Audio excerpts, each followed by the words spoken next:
আসসালামু আলাইকুম। সবাইকে একটি কথা বলবো।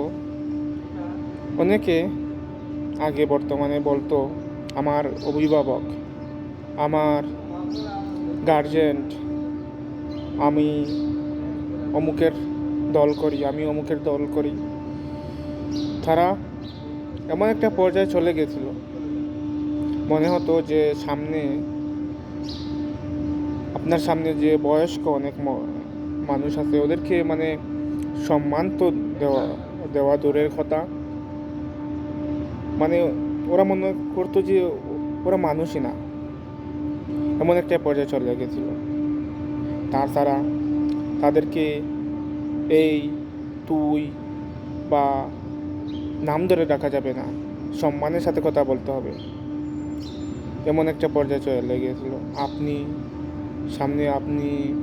ওদেরকে সম্মান করে কথা বলতে হবে, ভাই কেমন আছেন, এমন তেমন, আরও কত কি বলতে হবে। এদেরকে এমনভাবে তেল মারতে হবে যাতে কখনোই আপনি এদেরকে সব সময় সম্মান দিতে চাই, এই অবস্থা। এত তেল দিতে হতো যে তাদের কাছ থেকে বাঁচতে হতো। দেখেন, আল্লাহ তাআলা সবচেয়ে বড় পরিকল্পনাকারী, অহংকার পথে নির্মূল। আর আপনি যদি মনে করেন আমি সবচেয়ে শক্তিশালী, আমি সব কিছু, তাহলে এটা আপনার অহংকারের মাধ্যমে আপনি পতন হবেন, যা এখন হয়েছে আলহামদুলিল্লাহ। কিন্তু মনে রাখবেন, অহংকার না করাই ভালো। আর আমি যে এখন এভাবে কথা বলতে পারতেছি, এটা তো আমার জন্য একটা স্বাধীনতা। 15টা বছর অনেক কিছু বলতে পারিনি।